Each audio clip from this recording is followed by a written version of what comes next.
Okay, and we're live on the Finance Magnates podcast in our Tel Aviv offices. With me is Ken Shishido, who is probably the best description would be a Bitcoin Cash evangelist.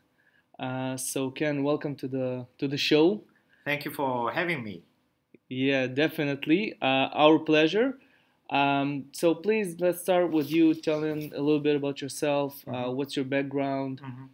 What have you been up to Mhm. recently? Mhm. And what are you doing in Israel? Oh, okay. Um, yeah, I'm co-organizer for Tokyo Bitcoin Meetup since 2013. I've personally hosted around about 167 meetups since 2013 to 2016. And I'm also investor in some of the Bitcoin startups, including Bread Wallet, Yours.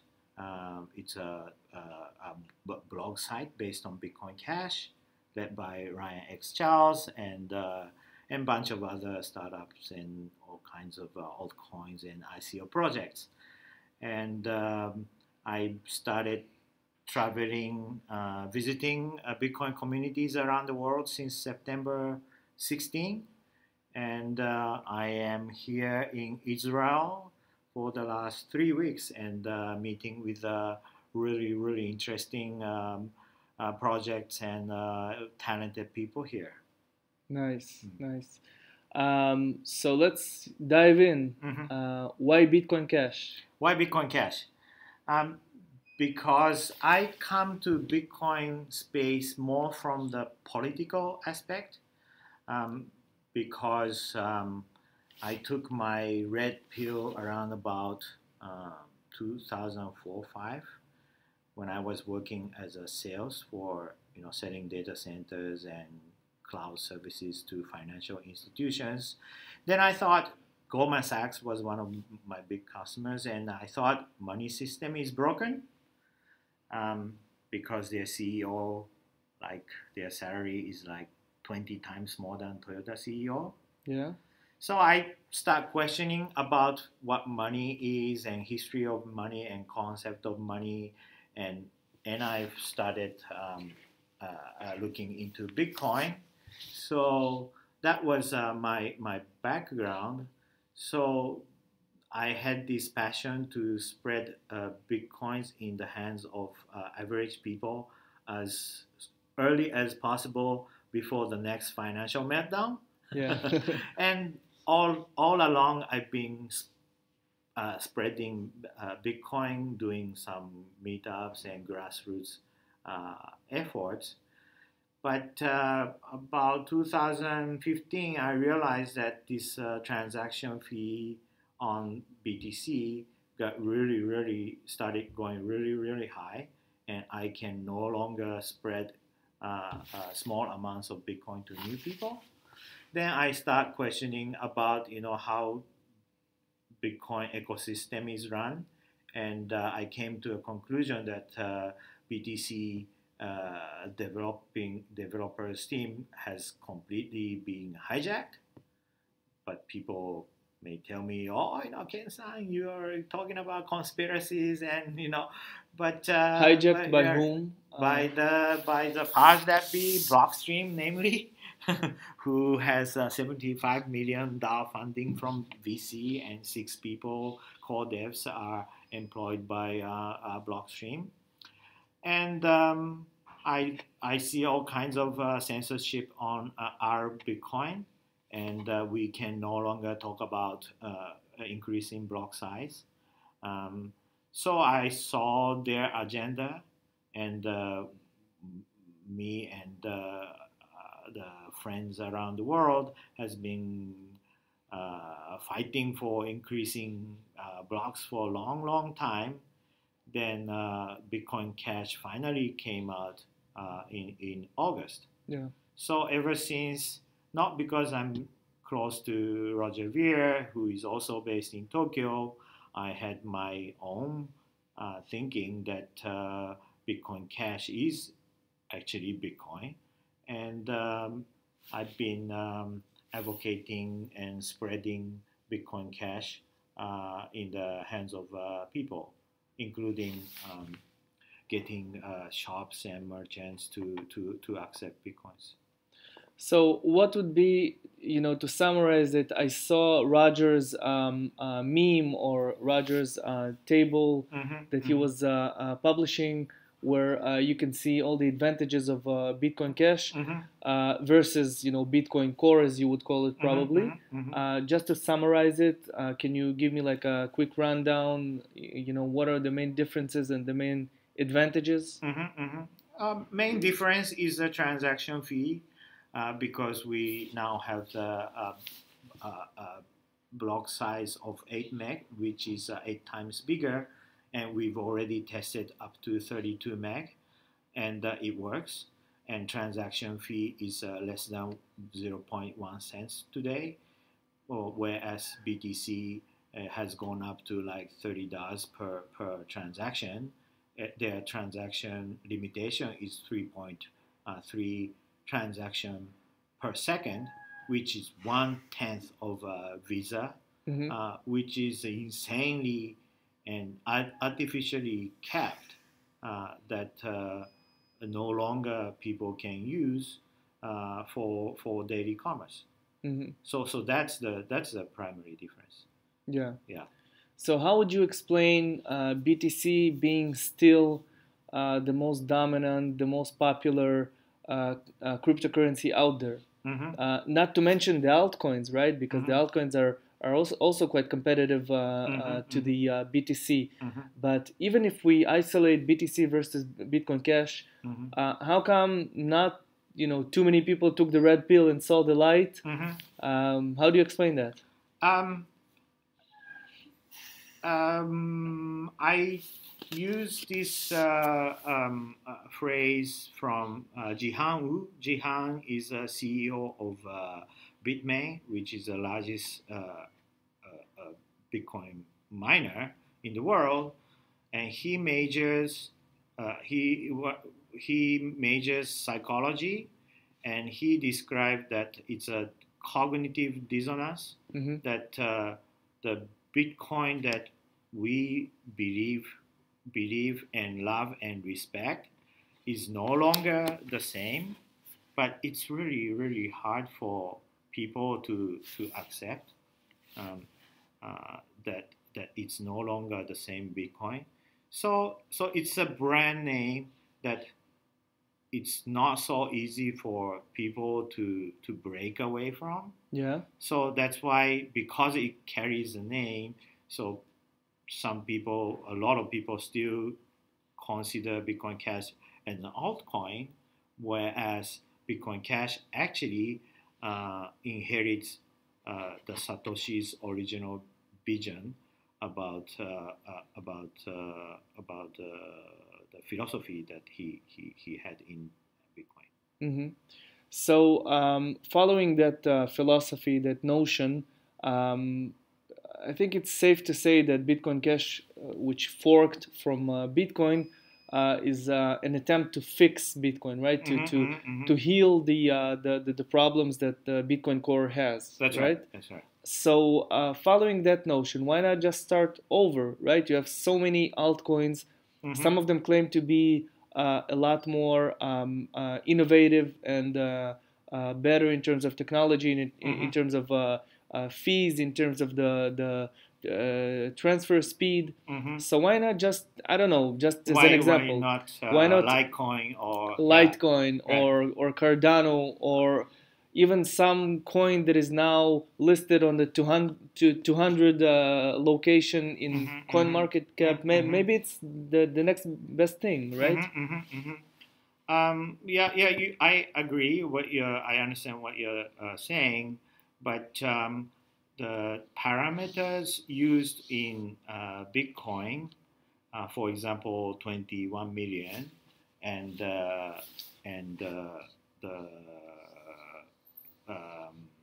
the Bitcoin's production time frame it's going to increase over next 150 years, and the block size, block time, which is 10 minutes, all these parameters, we do not know the reasons. So I think there is a reason for those parameters that Satoshi used.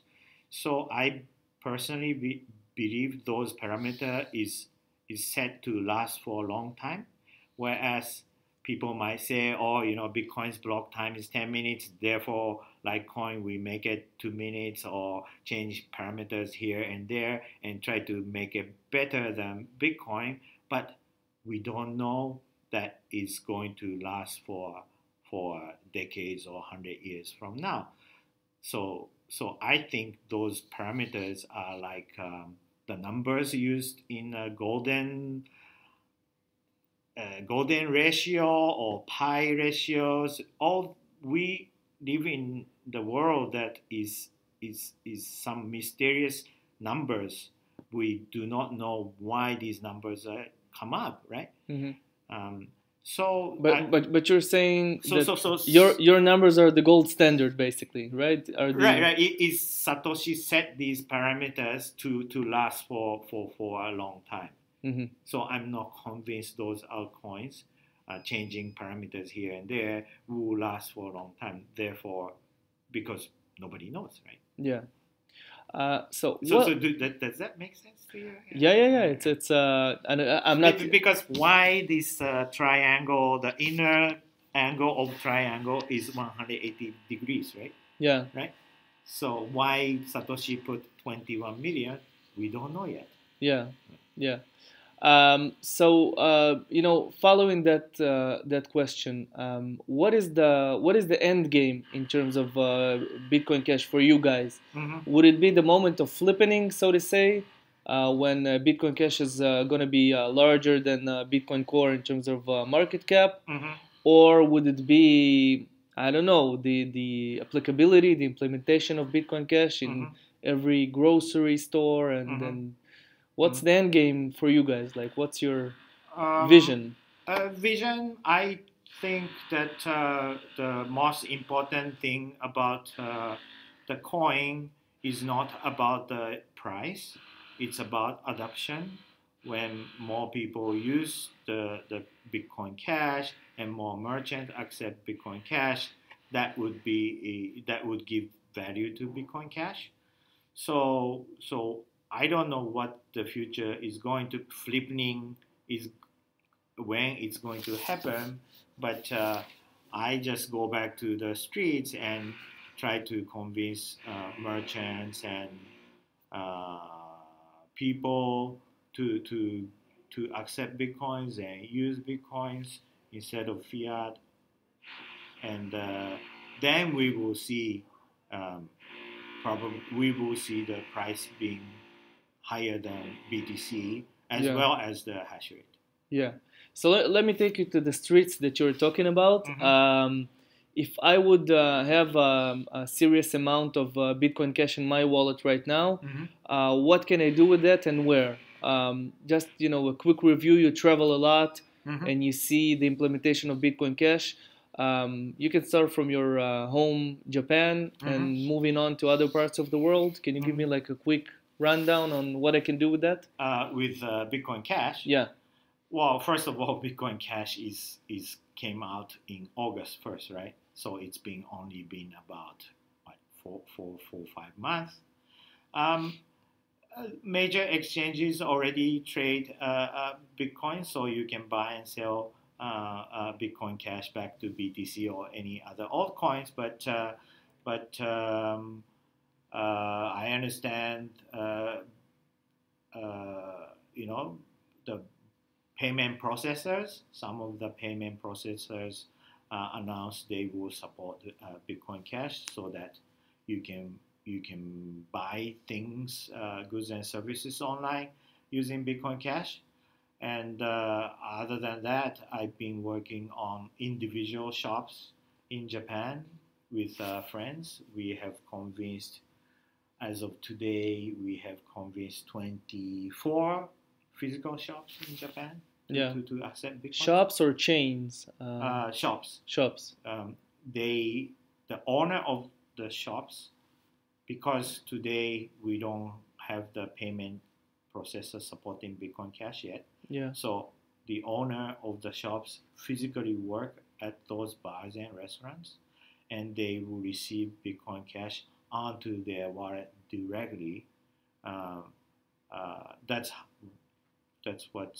it's done today. But in terms of scalability, it looks like you're trying to to dry a sea with a spoon, right? I mean, it's virtually impossible to reach your goal in that way, in that method. You need some sort of a technological solution, as you said, a payment service that is going to lift you guys up and to give you a chance to go to large chains, maybe even international chains, and to help. I don't know, for instance, More bigger, the mass adoption. Yeah, mass adoption, and even like on a P2P level, for you to pay me for a job that I did for you, or things of that kind.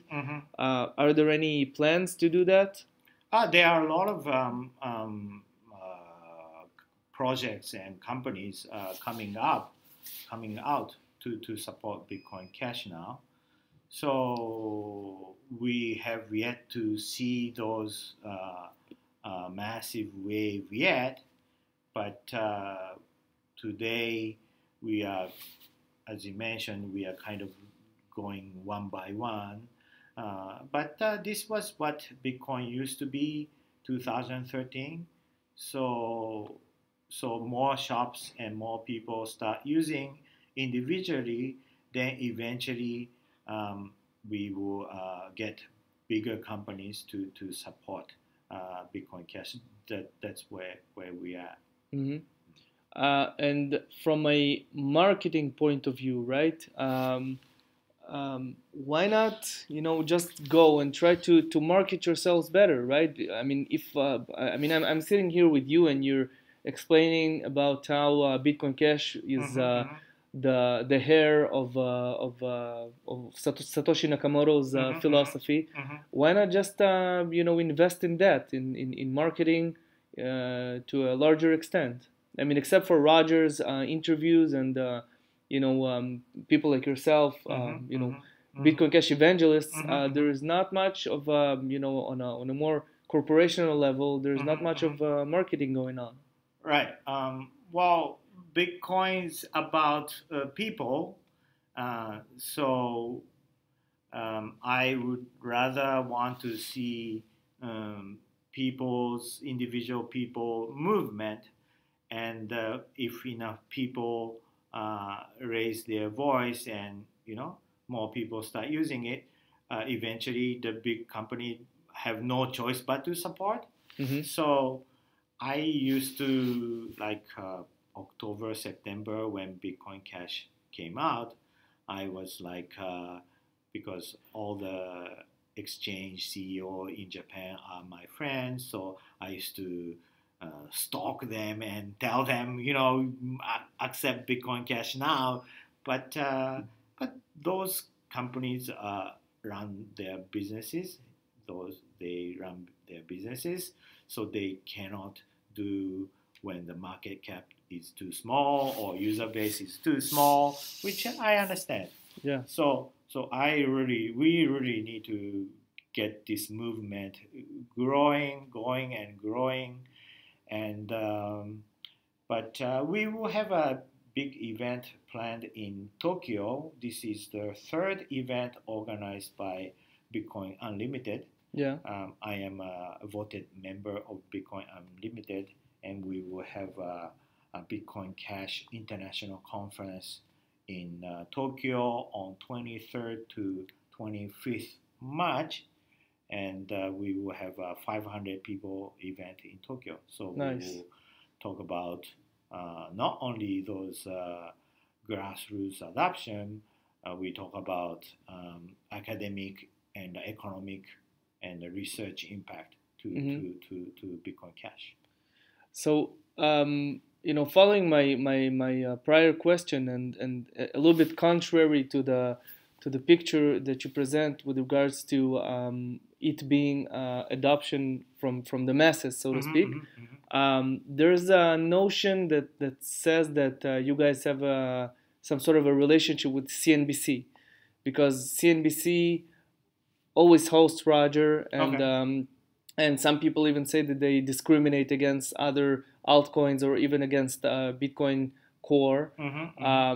What would you say about that? I mean, many people raise their eyebrows and think, what's going on here? Maybe there's some sort of a relationship, maybe even interests. Um, I am I'm not really familiar with the relationship with Roger and CNBC. Yeah, Okay. I don't know. I don't know much about it. Fair enough. Fair Yeah, enough. yeah. You were talking about Japan, and Japan, as you, I would love for you to explain a little bit more about that. But Mm-hmm. the landscape of the retail investment in Japan Mm-hmm. was mostly focused on forex, Mm-hmm. and about a year ago, the largest financial whales, so to speak, in Japan were the forex companies, Mm-hmm. DMM, GMO Click, SBI Tech. Rakuten, and the list goes on. Mm-hmm. So, how does that landscape look like now? I mean, from what I know and from what we're covering, Mm-hmm. a lot of the strong players in the Japanese forex industry Mm-hmm. are adopting Bitcoin and cryptocurrencies in general, Mm-hmm. in terms of mining, in terms of exchanges. Mm-hmm. So, what can you tell us about that? Well, the biggest impact is that we have this. The Bitcoin has been given a legal status in Japan in April. So as soon as that has been recognized, I mean the regulation has officially passed in April last year. So that was a big impact to the industry, and now we see all the big monies, big companies coming into the space and setting up exchanges and do all kinds of Bitcoin businesses. And then after that, we have this such a large group of individual forex traders, and these forex traders and see Bitcoin space more attractive because it's more it's 24 hours and there's no limits on the up and down, Yeah. and it so happened that Bitcoin as well as all kinds of altcoins and skyrocketed since then. So we have this massive number of traders, forex traders, now come into the crypto space, and those forex companies setting up Bitcoin exchanges from September last year. Um, the regulation, you will need a license to operate Bitcoin exchanges. So all these big companies start applying for the crypto exchange license, and we have so far 25 or 6 licensed exchanges, and a lot more is And being counting. pending. Yeah, counting. Yeah. So it's all it's exploding in all angles. But the side effect is that I was back in Tokyo 3 weeks ago before I came here, but our meetup is attracting a lot of new people, and they don't really know which coins to buy. So many altcoins, so many hard forks, and so people really scratching their head, and they trying to learn new things, and not necessarily know everything, but I think it's good. It's spreading. Hmm. Yeah. Taking you out of the more macro level to here and now, we're sitting here less than 24 hours after one of the biggest dumps ever Uh-huh. in the prices of cryptocurrencies. For those of you who don't know, there was arguably crackdown by the Korean government and authorities on the Korean exchanges. Mm-hmm. Right now, it's disputed to what extent this crackdown took place. Mm-hmm. There were some raids. Some claim that the raids were against smaller, less regulated, less fair, so to speak, exchanges. Mm-hmm. But the bottom line is that the media coverage and the aftermath of the media coverage was a huge drop of the prices of the coins. Mm-hmm. And many people raise their eyebrows and think or even claim that this might be deliberate, and maybe somebody triggered that to have the chance to buy coins for a cheaper price, sort of a pump and dump, but the other way around. Right. What do you think? Just your personal opinion. It's really hard to keep up with all the news, even for me. So I don't know so much in details, but I've been in the space since 2011. I have seen price go up to $17 and go back to 1 cent, and go all the way up from $10 to $250 in a matter of week.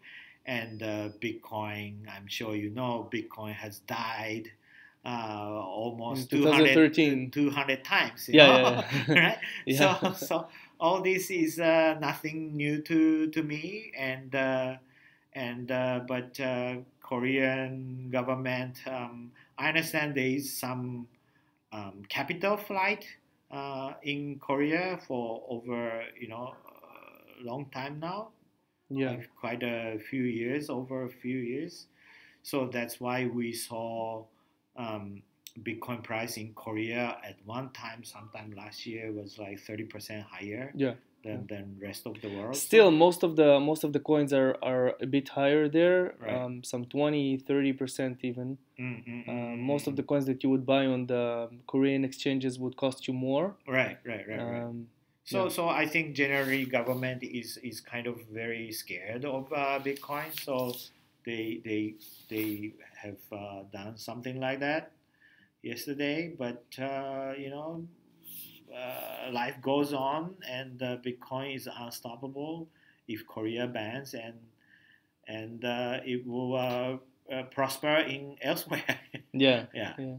So you're saying it's just But the price has already come back significantly. yeah. Right? That's why some people claim that it was a dump before the pump. Right. So it's a good question. I guess It seems that the comeback of price, the time it takes to come back the price is getting shorter and shorter. Yes, right? yes. Right.